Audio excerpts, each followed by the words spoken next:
ہم سوتے ہیں، ہم کھانا کھاتے ہیں، یعنی وہ چیزیں بھی جو ہماری دنیا سے متعلق ہیں بظاہر، اور وہ چیزیں جسے ہم انجوائے کرتے ہیں، اگر ہم اس میں بھی اپنی نیت کو صحیح کر لیں تو وہ سارے عمل بھی ثواب بن جاتے ہیں۔ تو نیت کے صحیح ہونے سے سارے اعمال عبادت بن جاتے ہیں، ثواب بن جاتے ہیں، اللہ تعالیٰ کی فرما برداری اور طاعت بن جاتے ہیں۔ رحمن یا رحمن ساعدنی یا رحمن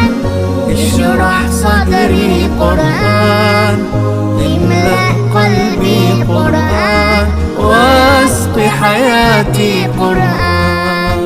رحمن یا رحمن ساعدنی یا رحمن اشرح صدری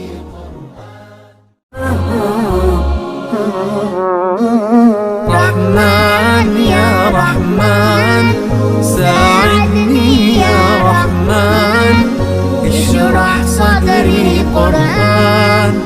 املأ قلبی قرآن واسق حیاتی قرآن رحمن یا رحمن ساعدنی یا رحمن اشرح صدری بسم اللہ الرحمن الرحیم۔ کیا آپ کو معلوم ہے کہ تمام انسانوں میں، ساری دنیا میں سب سے بڑے مصنف کون گزرے ہیں؟ سب سے بڑے رائٹر کون گزرے ہیں؟ وہ کون سی کتاب ہے جو اب تک پوری تاریخ میں سب سے زیادہ معتبر مانی گئی ہے؟ اللہ جل شانہ کی کتاب قرآن پاک کے بعد سب سے زیادہ معتبر اور صحیح کتاب بخاری شریف کو مانا گیا ہے۔ بخاری شریف جس کے مصنف امام بخاری رحمۃ اللہ علیہ، جن کا نام محمد بن اسماعیل تھا، وہ پوری تاریخ انسانیت میں سب سے بڑے مصنف کا اعزاز حاصل کرنے والے بن گئے۔ اس کتاب بخاری شریف میں اللہ کے رسول صلی اللہ علیہ وسلم کی زندگی سے متعلق بہت ساری باتیں، اللہ کے رسول صلی اللہ علیہ وسلم کے ارشادات کو نقل کیا گیا ہے۔ تو ایک ایسی کتاب جس کو اللہ کی کتاب کے بعد سب سے بڑی کتاب، سب سے مقدس کتاب ہونے کا اعزاز حاصل ہے، اتنی بڑی کتاب میں سب سے پہلی کس حدیث کو، اللہ کے رسول صلی اللہ علیہ وسلم کے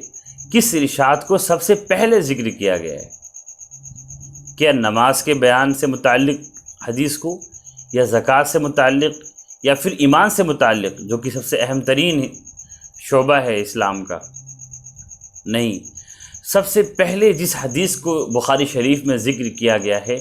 وہ نیت کو درست کرنے اور اچھی نیت سے متعلق ہے۔ آپ نے سنا ہوگا اس حدیث کے الفاظ ہی ہیں،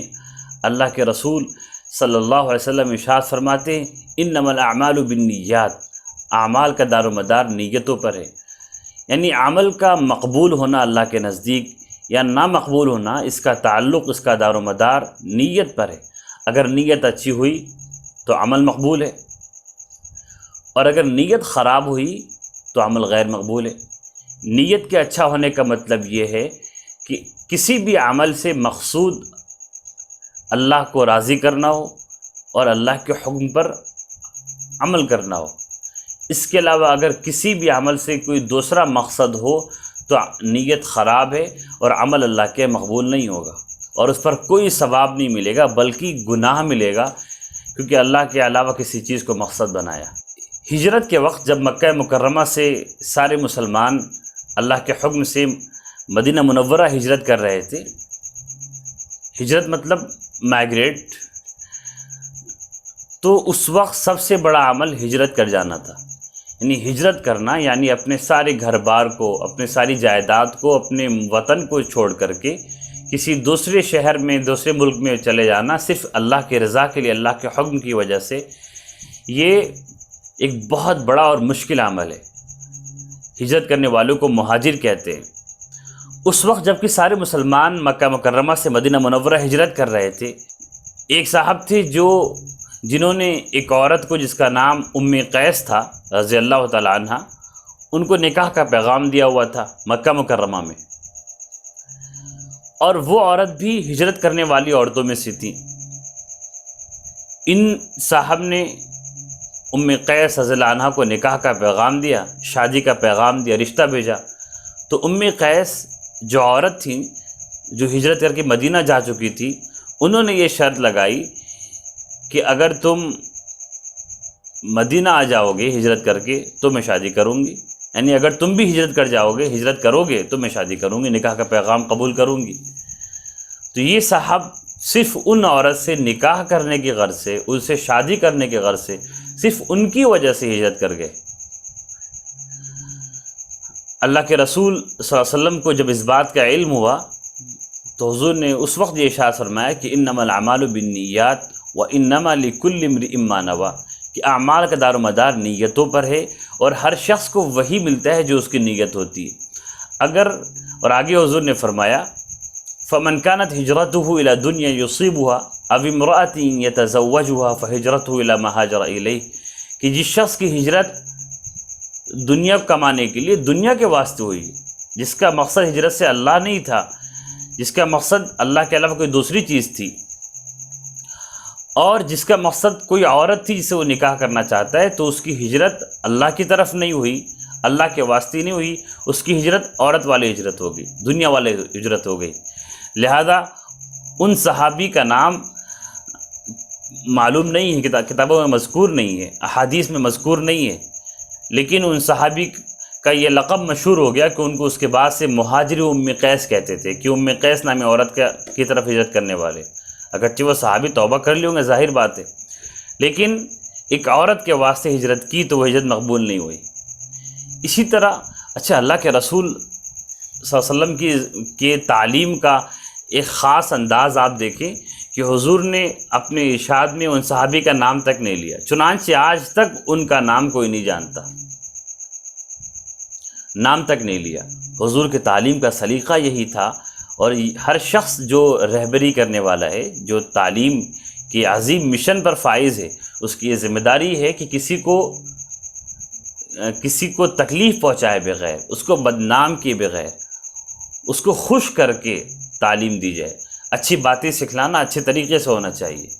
تو عمل کا دار و مدار نیتوں پر ہے۔ اگر ہم کوئی بھی عمل کرتے ہیں، ہم نماز پڑھتے ہیں،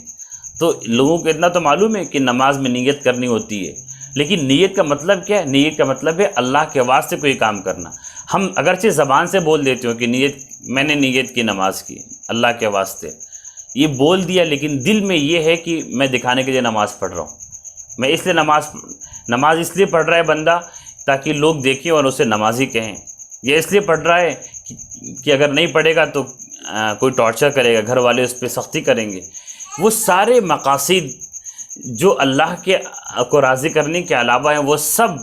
مقصد، وہ ساری چیزیں، وہ ساری نیتیں خراب ہیں، عمل مقبول نہیں ہوگا۔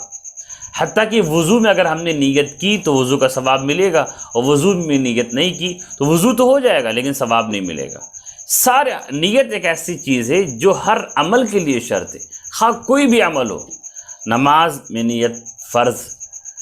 روزے میں نیت فرض، حج میں نیت فرض، زکوٰۃ میں نیت فرض۔ بنا نیت زکوٰۃ کے اگر ہم نے رقم کسی کو دے دی تو زکوٰۃ ادا نہیں ہوگی۔ ہر عمل میں نیت شرط ہے، اور نیت کا درست ہونا شرط ہے۔ اس لیے بہت سے اکابر، بہت سے علماء کے بارے میں یہ واقعہ مذکور ہے کہ جب بھی کوئی کام کرتے تھے، حتیٰ کہ دنیاوی کام،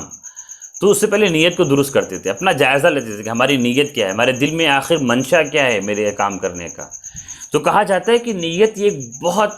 انوکھا عمل ہے، اس کے ذریعے سے انسان بہت ساری نیکیاں کما سکتا ہے۔ ایک ہوشیار آدمی، ایک چالاک شخص وہ ہے جو ہر عمل سے پہلے اپنی نیت کو صحیح کر لے۔ ہم اپنے دنیاوی کام بھی کر رہے ہوں، یعنی ایسے کام بھی کر رہے ہیں جس کو ہم انجوائے کر رہے ہیں، جس میں ہمیں مزہ آتا ہے، ایسے بچے کو کھلانے میں مزہ آتا ہے، تو دوڑنے کا ہمیں شوق ہوتا ہے، کھیلنے کا ہمیں شوق ہوتا ہے، ہم کھیلتے ہیں، ہم سوتے ہیں، ہم کھانا کھاتے ہیں، یعنی وہ چیزیں بھی جو ہماری دنیا سے متعلق ہیں بظاہر، اور وہ چیزیں جسے ہم انجوائے کرتے ہیں، اگر ہم اس میں بھی اپنی نیت کو صحیح کر لیں تو وہ سارے عمل بھی ثواب بن جاتے ہیں۔ تو نیت کے صحیح ہونے سے سارے اعمال عبادت بن جاتے ہیں، ثواب بن جاتے ہیں، اللہ تعالیٰ کی فرما برداری اور طاعت بن جاتے ہیں۔ مثلا ہم کسی بچے کو گود میں کھلانے جا رہے ہیں تو ہم پہلے یہ سوچ لیں کہ میں اس بندے کو اس لیے کھلانے جا رہا ہوں کیونکہ اللہ کے رسول صلی اللہ علیہ وسلم بھی بچوں سے پیار کرتے تھے تو یہ اللہ کا حکم ہو گیا۔ تو اللہ کے حکم کو ماننے کی غرض سے، دین پر عمل کرنے کی غرض سے ہم نے بچے سے پیار کیا، اس کے ساتھ کھیلا، اس کو گود میں لیا، اس کے ساتھ مستیاں کی، یہ سارا عمل عبادت بن جائے گا۔ ہم کھانا کھانے گئے، کھانے کو ہم انجوائے کریں گے، ہم لطف اندوز ہوں گے، ہمارا پیٹ بھرے گا، طاقت ملے گی۔ اس سے پہلے یہ نیت کر لے، بسم اللہ پڑھتے ہوئے یہ نیت کر لے کہ اس کھانے کے ذریعے جو قوت حاصل ہوگی اس سے میرے جسم کو فائدہ ہوگا، صحت ہوگی، اور میں عبادت کے اچھی طریقے سے کر پاؤں گا، دین میں اپنے آپ کو لگاؤں گا۔ صحت اچھی ہوگی تو اللہ کی شکر گزاری اچھے سے ہوگی۔ اگر یہ نیت کر لیتا ہے تو کھانا بھی عبادت ہے۔ سونے جائے، یہ جو کہا جاتا ہے نا کہ دعائیں مانگے، ہر عمل سے پہلے دعا ہے، تو یہ دعائیں دراصل ہمیں ہماری نیت کو درست کر رہی ہوتی ہیں، ہمارے ذہن کو اللہ کی طرف ڈائیورٹ کر رہی ہوتی ہیں۔ اس لیے نیت کو درست کریں گے تو ہماری ساری زندگی، صبح سو کر اٹھنے سے لے کر رات میں سونے تک ہی نہیں بلکہ 24 گھنٹے کی زندگی، 24 آورس کی جو ساری ہماری ڈیلی روٹین ہے، وہ ساری ہر ایک سیکنڈ ہمارا عبادت بن جائے گا۔ اس لیے امام بخاری رحمۃ اللہ علیہ نے اپنی کتاب میں سب سے پہلے نیت سے متعلق ارشاد گرامی کو ذکر کیا، کیونکہ سارے عمل، حتیٰ کہ گویا کہ ان کے ذہن میں یہ ہے کہ میں یہ کتاب لکھنے جا رہا ہوں، اگر میری کتاب لکھنے سے مقصد اللہ نہیں ہے، اللہ کو راضی کرنا نہیں ہے، دین کی خدمت نہیں ہے، بلکہ اپنی شہرت ہے تو مقبول نہیں ہوگا۔ تو خود انہوں نے اس سے اپنے آپ کو بھی اس پر تنبیہ دلائی، اور پڑھنے والوں کو بھی ایک تنبیہ دی کہ کسی بھی بات کو سیکھنے اور بولنے اور پڑھنے سے پہلے اپنی نیت کو دیکھا جائے۔ میں جو بات آپ سے کہہ رہا ہوں، اگر میری نیت درست ہے، میری نیت اللہ کو راضی کرنا ہے، یعنی اس مشن کو میں نے سامنے رکھا ہے کہ اللہ کے رسول کی دین کی کوئی بھی بات پہنچانا ہے، ہماری ذمہ داری ہے، مفید ہے، ہر مسلمان کا حق ہے۔ حضور کا حکم ہے کہ بلغ عنی ولو آیہ، کہ میری بات جس کو پہنچی وہ آگے تک پہنچائے، اگرچہ وہ ایک آیت ہی کیوں نہ ہو، ایک چھوٹی سی بات کیوں نہ ہو۔ تو اگر میں اس نیت کو اپنے یہ صرف بول کر نہیں، میرے دل میں بھی یہ خیال اگر ہے، میرا مقصد اگر میرے دل میں ریئل میں اگر ایسا ہے تو میرا یہ عمل عبادت ہے۔ اور اگر آپ یہ سن رہے ہیں اور آپ کے یہ سننے سے مقصد محض باتیں جاننا نہیں ہے، بلکہ آپ اس بات کو سن کر اس پہ عمل کرنا چاہتے ہیں، نیت کو درست کرنا چاہتے ہیں، اور آپ نیت کو درست کر کے یہ چیز دیکھ رہے ہیں، تو یہ بھی آپ کے لیے عبادت ہے۔ اللہ تعالی ہم سب کو نیت کو درست کرنے والا، حسن نیت سے ہم سب کو سرفراز فرمائے۔